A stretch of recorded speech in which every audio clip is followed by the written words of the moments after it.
everybody. Welcome to this week's episode of GeekStorm. You know, we're on a roll. We've been, in the past, sometimes we'll skip here and there and everything, but we've been churning these things out lately. And didn't we skip last week? We probably did. Why would you have to crap on my theory right out of the gate? Thanks a lot. Where's Sean? Where'd he go? Anyway, hey, Sean's not here today. Joined by the when I say often, I mean always, behind the camera, producer Mike Dukes. Always a pleasant surprise to have somebody besides Sean. But hey, as always though, we're here filming downtown Kokomo, 111 East Sycamore, Kokomo Toys and Collectibles, the finest toy store anywhere in the known cosmos. In the known cosmos. How have you verified this? Not that I'm arguing. Prove it wrong.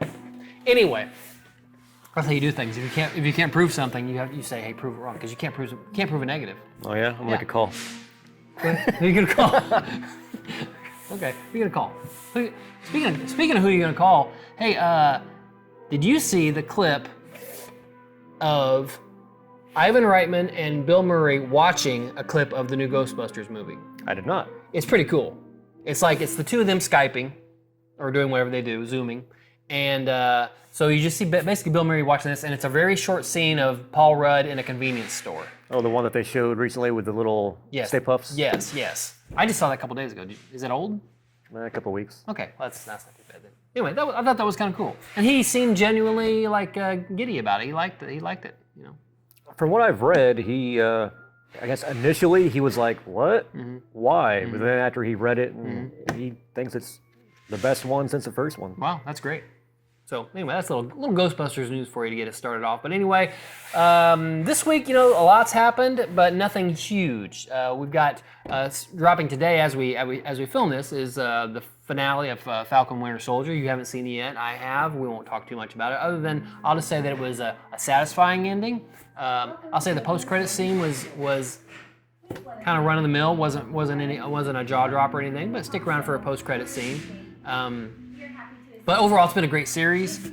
We didn't talk, we normally talk about things a week late, so we can talk a little bit about last week when we had Julie Louis-Dreyfus show up as Madam Hydra, essentially. Yeah, whoever she's going to be. I'm assuming she's going to be Madam Hydra, but I don't know. She's okay. So in her recruiting John Walker, we think she's recruiting bad guys. Whether that ends up being Thunderbolts or Secret Warriors or whatever it is. Dark Avengers! She's playing a character called Contessa Valentina Allegra de Fontaine. You like that? Just call her Val, but don't call her Val. Just keep that in your mind. It was kind of strange. I mean, one, you see her, you think comedy actor. Mm-hmm. And then the way she portrayed the character was kind of not entirely serious, but not entirely comedic. So, I mean, comic fans recognize the name, and they're like, oh. Right. Everybody else is kind of like, what? Did you watch Veep? I did not. Okay, try some Veep, because in that, she's hilarious, but she's mean and not trying to be funny. The script is funny, okay, but it's not her playing it up for yucks. The script is funny, and all the characters say things that are very funny, but they're, with the exception of one, her bagman, she's playing the Vice President of the United States, he's a dope. But the rest of them are all serious people, and but with very funny things to say. In that, I see her in what we saw with her character on Falcon.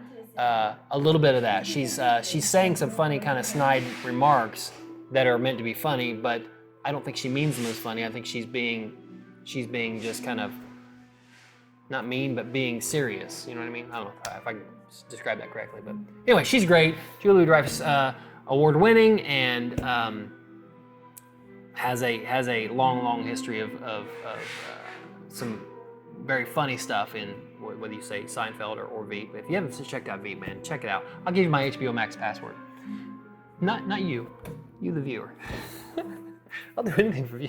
I'll do anything for page. Is it page views? I don't know. Anything for the clicks. Yeah, there you go. Clicks. I need some clickety clicks. Speaking of Disney Plus, Disney Plus and Sony came to an agreement this last week, or at least we were hearing about it this last week, in which basically the Spider-Verse and a few of the other properties like Jumanji and maybe one of the other animated things are going to be able to come to Disney Plus after they've ran their contract through With Netflix? With Netflix. Sony also just signed a deal with Netflix here, like earlier this year, in which things are going from the theater to Netflix. Now they're going from theater to Netflix to Disney Plus. There's different windows in which a studio makes money. They make 60% of their money in the theater. Then they make another amount of money on what's called one view or first view on, say, Netflix after they've made their video money. So this would be after all that, going to Disney Plus, basically a home for a lot of the Spider-Man movies to be enmeshed with the other Marvel movies, because that's the same universe they're being. Are the Tom Holland movies on Netflix right now? I don't know. They might be. Because I still haven't seen the second one. Oh, really? Yeah. Oh, you need to. I mean, it's already been spoiled thanks to the wonders of the internet, but it's also been Mike, it's been 2 years. It's been a couple of years, so I can't really complain. Yeah. So, nobody's gonna hold that for that long. I don't. Come on, people. Right. So the thing is, I wonder about stuff like that is, if one day, Sony making deals like that, are they capitalizing on their hot property, or are they desperate for cash in some way? How are they doing in other ways? And I'm asking questions that I don't know the answer to, which is rare for me. But I'll say, remember, like we'll say when Marvel sold their movie rights in the first place back in the '90s, they needed the cash. They needed to stay afloat. Now I haven't heard anything about Sony going under and like that, but I'm just wondering if, in some way, maybe they're setting themselves up to be bought by somebody, say like a Disney or something like that, where Disney certainly swallowed up Fox pretty well, and without any bumps at all, really. I mean, stock prices just continue to climb. So maybe Sony could be next. Maybe they're looking to capitalize on what they have. I don't know. I do have to wonder. I mean, they had their Spider-Man movies, successful. Sure. But it got to a point where they were throwing all kinds of stuff at the wall. We're gonna do our own Spider-Verse. Right. We're gonna do a Sinister Six. We're gonna do a Black Cat. We're gonna. Right. And it just, that last Andrew Garfield Spider-Man movie wasn't that great. Right. And then suddenly Marvel comes in and like, hey, and suddenly Spider-Man is very much like he was in the comics, what you would hope Spider-Man to be. Yeah. Plus he gets to be part of the larger Marvel universe. And I think the two individual Spider-Man movies with Tom Holland have benefited from that because they had that Marvel guidance. Right.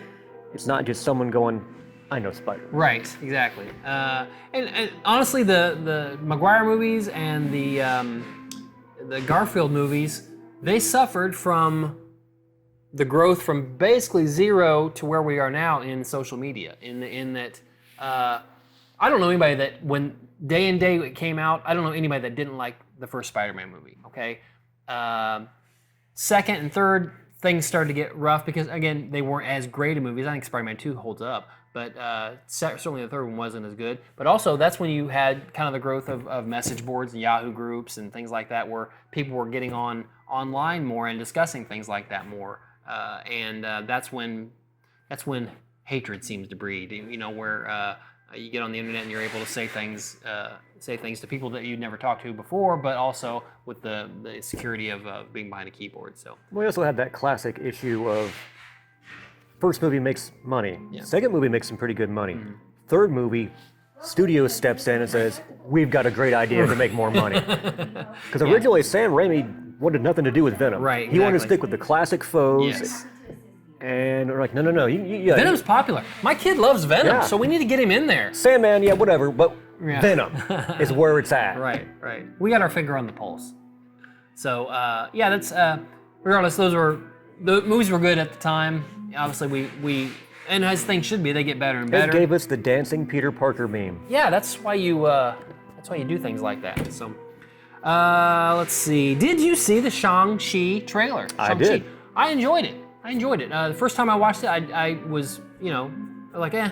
And then I watched it again. I watched it a third time, and I really did enjoy it. I thought it was good. I get a real Jackie Chan sense from this guy and working with stuff in his environment and working with what he has and then an interesting twist in this trailer and this what is going to be an MCU Shang-Chi is the Mandarin and the 10 rings. We're not talking about 10 rings, okay? We're talking about these wrist rings that apparently has an origin in an older kung fu movie that I'm not aware of, that I have to look it up and watch. But I guess it's a famous one for people that love these movies, in which there was a kung fu master of some kind, and he wore rings on his forearms, and that might be where they got that idea. But also, I can see them maybe wanting to get away from the gems and the rings and stuff like that. He had the whole Thanos thing. Thanos, so that might be a thing, because the traditional Mandarin in the comics, he had let's say a blue gemmed ring that did freezing ray, and something else that did fire, and something else that did poison or whatever. He had 10 different rings that did 10 different things. Each of them looked different because of the jewels that were on them, and I think that's probably a good idea to get away from that type of thing.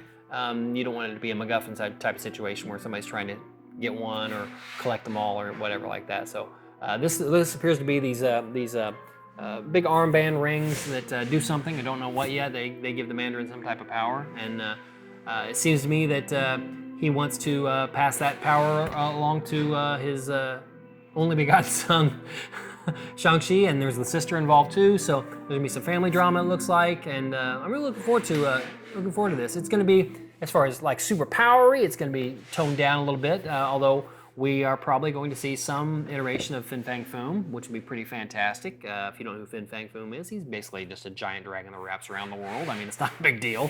But so check it out if you haven't seen the trailer for Shang-Chi. My first thing I did after watching it was immediately mentally compared it to Iron Fist. Okay. Because neither actor had a martial arts background. Finn Jones was literally thrown into He had less filming. than a month. He had less than a month to prepare for Not just him, but also the stuntman, fight choreography Right. was all just okay. Right.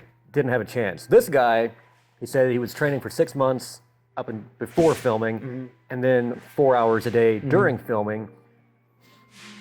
3 weeks Tai Chi, 3 weeks Wushu. And he said he had one group of guys that was their job to make him do the splits. Whoa, boy. Oh, no. But watching that trailer, I got none of that stilted feeling I had with Iron Fist. He looked legit, especially when he was on the subway car, he jumped into the split kick. It was fluid, it was fast. Right. It did not strike me as, this guy's trained a little bit, he's okay. Right. So If you hadn't said that, I wouldn't know that he hadn't been doing it his entire life. Just from what I've seen in the trailer. There's also, if you look probably on YouTube, there's I don't want to call it a sizzle reel, but it's a really short clip, maybe 20, 30 seconds of behind the scenes of him training with the stuntmen, and they're going through a fight sequence. You know, him and 4 guys, and it was just amazing. It was really, really great. Super fluid. You wouldn't know it wasn't. You wouldn't know he hadn't been doing it his entire life, which I didn't, and I'm excited about it. Now, speaking of Iron Fist, you know, some of the websites are saying, "Is this how we introduce Iron Fist?" I hope he's nowhere near this movie for 2 reasons. One, you've got a main character. Why muddy the waters with another hero that is so similar in power set, if you want to call it that? well, also, I mean, this is an all Asian lead. Do you really want to go, yeah, here's an Asian-led movie, great, Asian cast. Here's some cultural appropriation. Here's our white guy, huh? Right. You don't need that. And I was thinking, race aside, I was also thinking earlier today how a character like Shang-Chi is so great in that world, in the world that's immersed in, let's say, the martial arts culture, whereas a character like Iron Fist, I think, is much better off in New York or in a place that isn't surrounded by that culture, because he's so different than Shang-Chi. I think he stands out. Him standing out doesn't stand out, I guess is what I'm trying to say. I hope we don't see him. If anything, instead of Iron Fist, I would like to see just a little toss in of White Tiger. Yeah, that'd be cool. And, Jessica Henwick was great. She wasn't White Tiger under that Colleen Wing, but Jessica Henwick was great. I'd like to see more of her. I don't know if we need to see, Misty Knight or anything like that, but some of these characters that are even tertiary characters to the main heroes, they can be injected in, and it's not as big a deal. I feel like Iron Fist coming in anytime in the next 5 years will be trying to take away a little thunder from Shang-Chi. Let me tell you something, Shang-Chi can beat Iron Fist's butt, okay? He can, okay? That's comics, that's canon. That's Marvel saying that. That's somebody was arguing about it on Twitter, as you do, and they pulled up here. Look at this panel right here. This character. It was T'Challa, Black Panther, talking to Luke Cage, if I remember right, and saying, "Hey, no offense to your partner. He's very good. Shang-Chi is the master of kung fu." Well, yeah, but no. He's the master of kung fu.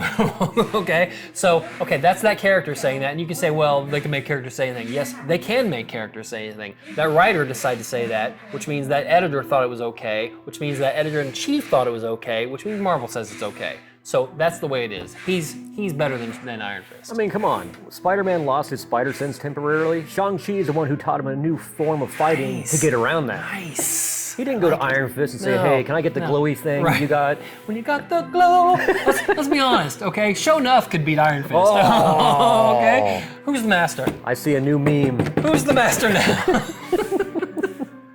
Okay? That's enough of that. Let's see. And we talked about her. Let's talk about real quickly. We talked, again, a lot of segues here. We talked a little bit about the old Spider-Man movies.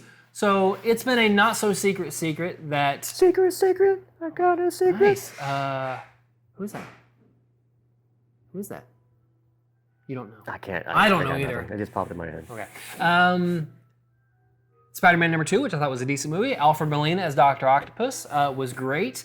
And we've been talking, or we talked a little bit about it, but it's been out there that we're going to see Tobey Maguire and Andrew Garfield in this new Spider-Man movie. That still has yet to be confirmed. Yet to be confirmed, and even has been denied. Okay, but the rumors are also that we're getting a lot of villains rather from these movies as well, and we're going to see a real Spider-Verse type of deal. Well, so Alfred Molina just comes right out and says it, and says, "Oh well, everybody knows." Like I just said to you, everybody knows. Well, just because Mike said everybody knows doesn't mean everybody really knows, okay? Alfred Molina, oh yeah, I'm in the new Spider-Man. Yeah, and, they de-aged me. They de-aged me, and it was great. And Sam Raimi told me my character comes minutes off of the end of Spider-Man 2. So this is what happened. But he says, I don't care, basically. Marvel has when you go to work for Marvel. Or most places like that. That's my question, though. How much pull? It's a Sony movie, so do they still have that amount of control? It's an excellent point. I don't know. I would think he signed an NDA. I would think. I just think he just took a big dump on it. Is all. He's not the only one in the Marvel universe doing that. He's not the only one. So just a few days ago, Russell Crowe came across. I wouldn't even tell you who he said he was. Russell Crowe comes across, and he's doing a radio interview, and I listened to it, so he did say it, it's not a rumor, in which at the end of the interview, as a nonchalant thingy, he says, well, okay, I gotta go over here to Marvel Studios so I can film my X role. I'm not gonna tell you what it is. I'm gonna go over there and be X for a while. I'm gonna go be Xing around for a little bit. Oh, are you? That's awesome. So he said who he was in the new Thor: Love and Thunder movie. Now, we heard just a couple weeks ago that he was in it, because number one, he was seen at a cricket match or something, whatever. Who wants to watch a bunch of crickets? That's dumb, Australian people. And he was watching a cricket match with the entire cast of Love and Thunder. And then a week after that, it came out, oh, he's actually in the movie. Okay, well, that makes sense. He was there. Why else would you be there? Whatever. But now he's just come out and said, I'm this character. Well, it makes me wonder, though, because whatever program that was, I had never heard of it. So it makes me wonder, did he think this is some piddly little radio thing? No one's going to know. Could be. And not thinking about the World Wide Web. All ears are turned toward anything pop culture. You say it, it's out there. If I was famous, well, let's just imagine. If I was famous and I just reached over here and said, you know what, Leonardo is the dumbest of all Teenage Mutant Ninja Turtles. If I was famous, it doesn't matter if we said that here in Kokomo or if I said it in Times Square. It's going to get out, okay? Somebody recorded it, and somebody's going to report it because famous people are so important. And then someone's YouTube channel will be dedicated to taking you down. Right? So you've got these two. It's just funny that you got these two old guys who are well into the twilight of their careers. Russell Crowe has been in many great movies. Alfred Molina has been in a lot of great stuff, mostly more theater, but these guys are, I'm gonna guess, in their 60s-ish or so. So they just don't care. They don't care about. I guess they don't. That's not my future. So it's cool. Would an Anthony Mackie have done something like that? Well, even when Kurt Russell was cast in Guardians 2, you didn't really hear anything about it. You didn't see him, leaking things. No, because he knew he wanted to get his boy in there. That's why he's like, oh, I'm cool. My boy can be Cap. So anyway, that's just kind of an odd thing how those things, you see clips about them talking about the Marvel snipers all the time. Every time somebody's on a talk show, they're like, well, I'm not allowed to say or whatever, and these guys are like, they're just telling you whatever. So I guess I really shouldn't get into that since I'm not saying who that character is. But another casting news again, we're talking about Disney Plus a little bit too much today probably, but like I said, there wasn't a whole lot going on. Emilia Clarke, who you all know as Daenerys Stormborn Targaryen. Mother of Dragons, is cast in the new Secret Invasion series that's coming out on Disney Plus. This is the series that's going to follow Nick Fury and some Skrulls and whatnot. I'm thinking probably also going to introduce Spider-Woman is my guess. But my hope anyway. We'll see. You see that? She's deeply entwined in that Secret Invasion storyline, so hopefully so. Emilia Clarke, and so that actually was my first thought is she's going to be Spider-Woman. I don't think she is. I hope we get somebody, and this is me fan casting, a little taller and a little more, I don't know, elegant-ish. Emilia Clarke is a kind of like a little pixie firecracker type character. You gave them 6 months to train. Yeah, I'm not even talking about strength or physicality. I guess I am talking about height, and that's so many people, fanboys want. Well, she can't be She-Hulk. She's not 7 foot tall and built like a brick house. So I'm not like that. I'm just. But my other thought, she might be Abigail Brand, who's the leader of S.W.O.R.D., who's going to play a key role in that show, I'm sure. But I don't know who it is yet. We don't know who it is. She could be the Skrull Queen, that Varanki. She could be that character. That'll be a big character. I'm sure that's takes a good amount of screen time in this series. I don't know. Spider-Woman, Jessica Drew is English, isn't she? English like American English? No, British. I don't think so. Could have swore she was. Maybe. Because I remember, in my mind, she was just always associated with the cartoon when I was a kid. Right, yeah, the Egyptian. She was American. Right. And then, I can't remember what it was. Some comic, she's supposed to have an accent. Huh, I don't know. Could be. I could be misremembering. I don't know. Anyway, she's a great actress. She hasn't really worked a ton. She's done some movie here and there since Game of Thrones, but she was great in Game of Thrones, and too bad that they narrowly messed her up at the end, but I'm not going to get into that either.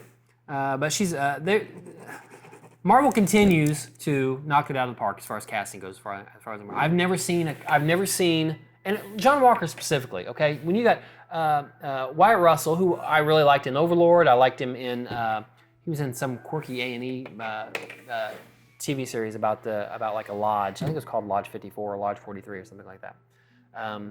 Anyway, he's good. Okay. Someone pointed out he's getting a lot of hate. Mm-hmm. Okay, every scene he is in, doesn't matter who else is in that scene. Who are your eyes on? Yeah. Him. Yeah. Who's the character that you're always talking about and thinking about? Him. Right. That means he's doing a pretty darn good job at playing John Walker. Yeah. He does great. He's good at being. He's a little whiny. He's kind of rough looking in the face. He's got a crooked nose. He's got a physicality. He's got that privileged. He can pull that. I'm Captain America. Do you know who I am? That was me talking right there. Anyway, he was great. They continue to do great casting. So we'll see moving forward. Hopefully, we're going to see more of him in the future. And this Emilia Clarke is another example of some great casting. Tonight we'll get off of Disney Plus. Tonight on HBO Max, Mortal Kombat. Mortal Kombat. Will you play the theme right there just for a second?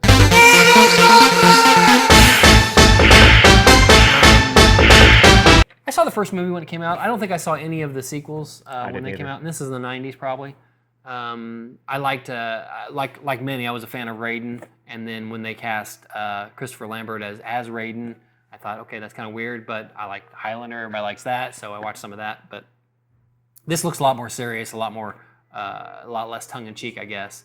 But I haven't. I saw the first trailer or the trailer or however many there has been. I saw that and I've been staying away from it completely because I want to enjoy it. We're gonna have some people over tonight. We're gonna watch it down in the Stan Lee Memorial Theater, and I look forward to seeing just kind of a fun, probably as a popcorn movie, but I guess I played the game in the arcades as a kid. I watched the first movie. That was it for me. I guess I don't really get what brought about, let's do another Mortal Kombat. I don't know. Because you had a web series for a while. Michael J. White was in there. Oh, I know that. And so I was like, oh, that's kind of cool. And now all of a sudden, big blockbuster movie again. Just, you think of all the properties out there, what made them go Mortal Kombat? I think it becomes a formula of it's been this long since we've done it, since anybody's done it, and we got the rights for this amount of money. And wherever that XY axis meets up, that's going to at least make a profit.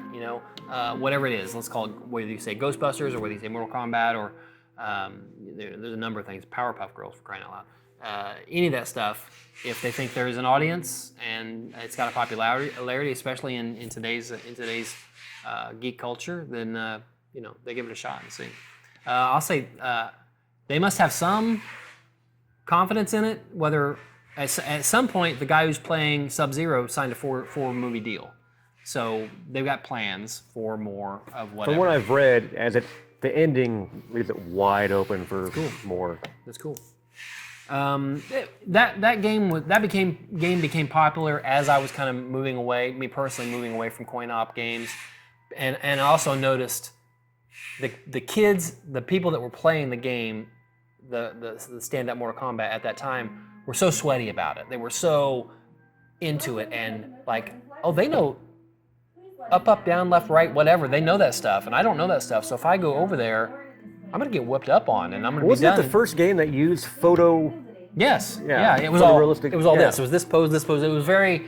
If you remember the Marvel cartoons from the 70s, rather late 60s, early 70s, where they took clip out of Jack Kirby art and then they moved it, and they would just move that art. Back when Iron Man had to plug himself into the wall every time he'd run out of energy. Tony Stark makes you feel the cool exec. Okay, Heart of Steel. Speaking of video games, very shortly, I've been playing World of Warcraft for many years. 2005. That's a lot of time. It really is. There's a function on there, which we won't do. There's a function on there in which you type in the chat, you type /played, and it tells you how much real time you've played that particular character. I'll tell you in confidence sometime on something where my wife couldn't see, what my real time for all my characters is all added up to. Because this is a game, World of Warcraft is a game in which, yeah, you could level up your guy, and let's say he's a warrior. You level him up and you get him through the content, and while you're waiting on another 6 months from now, they're going to come out with a new patch with new content. You go and level up another character. Oh, I'm going to do a mage this time, and do that. So by the end of it, you've got a full complement of leveled up characters, and then I'll run them through the new raid, or I'll run him through the new dungeon, or whatever. So that's how you end up playing so much, is because you play through the content several times.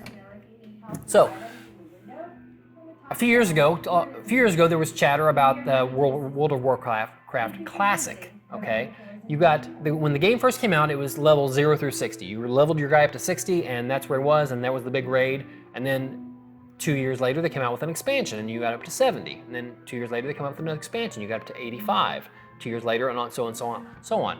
So it's so much so that the last time they did a big jump like that, it was up to level 120. So your character that you've been playing since 2005, in my case, you could have him up to a level 120 with all new content, a new world, or continent rather, on the same world, and new bosses, new dungeons, stuff like that. And then also bring along all your other characters that you've been doing.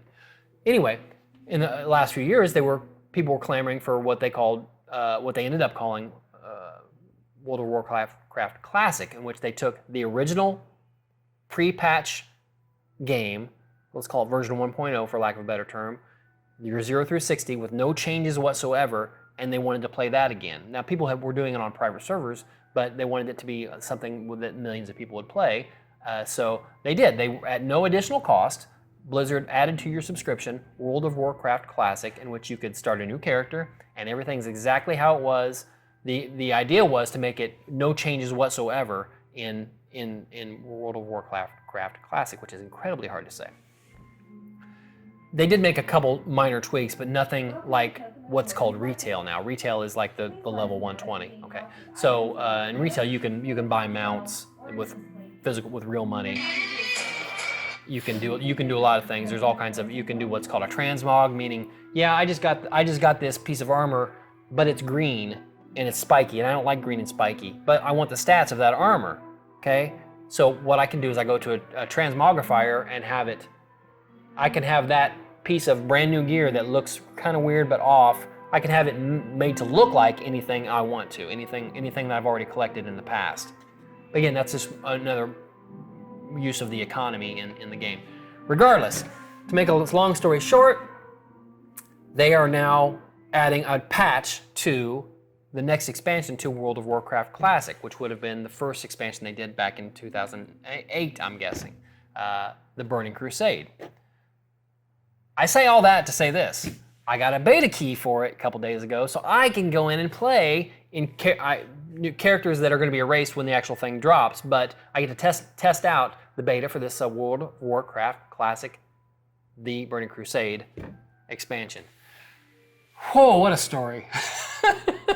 I'm excited about that. So you've sunk, go ahead. we won't say how many hours into this. No. How much real currency have you put into this? Well, as the games came out from 2005 on, each expansion cost around $40. Okay, But are there like in-game things you can buy with actual money, or are you using just currency within the game? in the retail there are things, but they're cosmetic. They're like a mount or a pet or things like that. There's nothing that you're buying with real cash that is going to make you better in the game or have an advantage in the game. But then there's also the $15 a month per subscription to play too. So let's just say 2005, which makes it what, 13 or so years at and I took about a year and a half break at some point. But other than that, I've been paying a little bit of money to play a game for a long time. Okay? Whatever. Huh. Hey, I don't drink, I don't do drugs, I don't have any other vices. I'm home, Mike. Hey, I'm home. I can't talk. I'm have home. tabletop role-playing games. Well, My yeah. basement's full of them. We'll talk about that more like next week, I think, because I'm interested in talking about what we got coming up the pike. But that's about it for today. Anything else you want to talk about? I'm good. Okay. Hopefully everything's good with Sean. I hope he's not sick or anything. I hope whatever it is must be incredibly important to not be here. But I'm glad Mike was here anyway. So well, that's it for this week. We'll see you next time.